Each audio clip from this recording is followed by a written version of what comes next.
Olha, vamos direto ao ponto. Quando a gente escuta a palavra magia, né, a cabeça vai logo lá para conto de fada, filme de fantasia, mas a ideia hoje é analisar uma filosofia bem diferente. Uma abordagem que é muito mais prática, mais pessoal e que a gente tirou direto das nossas fontes.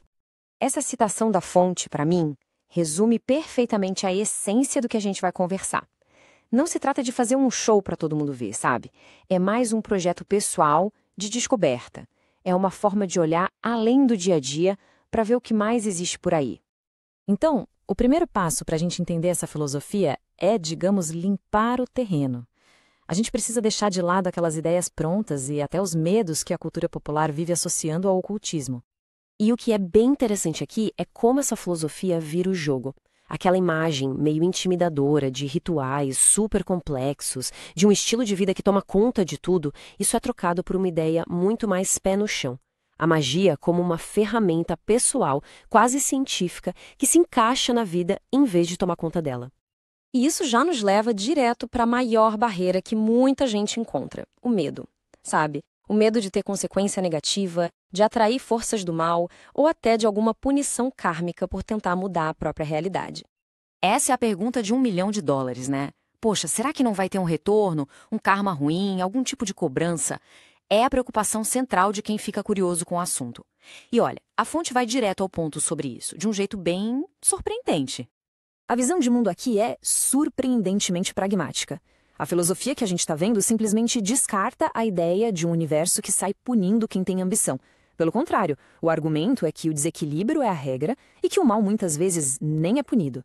A partir daí, a conclusão é que a magia é segura. Se fosse instável ou perigosa, quem pratica simplesmente não usaria. Lógico, né? Essa frase é decisiva. É uma declaração sem rodeios sobre usar magia para criar mudança e conseguir uma vantagem. A filosofia aqui é cristalina. A ação leva a um resultado. E ponto final, sem drama. Agora a gente entra num dos conceitos mais inesperados que a fonte traz. É algo que desafia quase tudo que se pensa sobre fé e magia. Essa é uma pergunta que aparece na hora, claro. Parece óbvio que a fé seria um ingrediente essencial, não é mesmo? Pois bem, a resposta da fonte talvez seja uma surpresa. É isso aí. Simples assim. Não precisa se forçar a acreditar. A fonte até sugere que a energia que se gasta tentando se convencer de algo pode, na verdade, acabar atrapalhando todo o processo. Isso aqui é um paradoxo fascinante, né?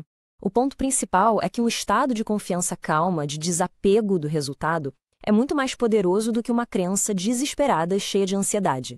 A preocupação com o resultado pode gerar uma energia de falta, enquanto a calma do cético abre um espaço para que o resultado simplesmente aconteça. Ok, então se a crença não é o mais importante e não existe um castigo universal, como que essa magia funciona no mundo real? Bom, não é um atalho para evitar o trabalho, muito pelo contrário. E aqui a gente chega num conceito-chave, o tal do pacto com a realidade. Pensa nisso como uma parceria, sabe? A magia abre as portas, mas a pessoa tem que ir lá e atravessar, com ações bem concretas. Não é para substituir o esforço, de jeito nenhum.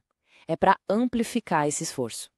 Essa pequena história da fonte é simplesmente perfeita. Pedir inspiração e não sentar para escrever não adianta nada, né? A magia precisa de um caminho no mundo real para poder fluir.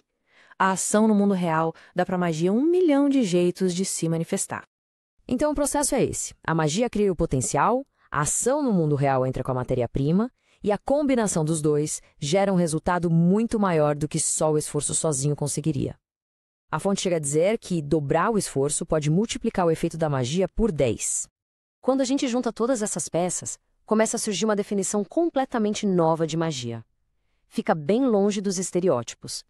É menos sobre mistério e muito mais sobre método. E esse resumo aqui redefine tudo. Em vez de ser algo místico e inacessível, a magia é mostrada como uma ferramenta bem prática de autodesenvolvimento. O foco muda completamente. Não é para escapar da vida, mas para se envolver com ela de forma mais profunda.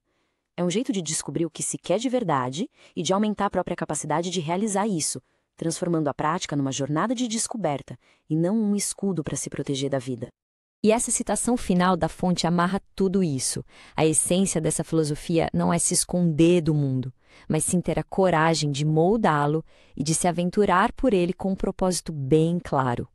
E com isso, fica uma pergunta para a gente refletir. Além da mudança do lado de fora, a jornada que a gente viu aqui aponta para dentro. Talvez a maior descoberta não seja o que se pode conseguir, mas sim quem a gente pode se tornar no processo.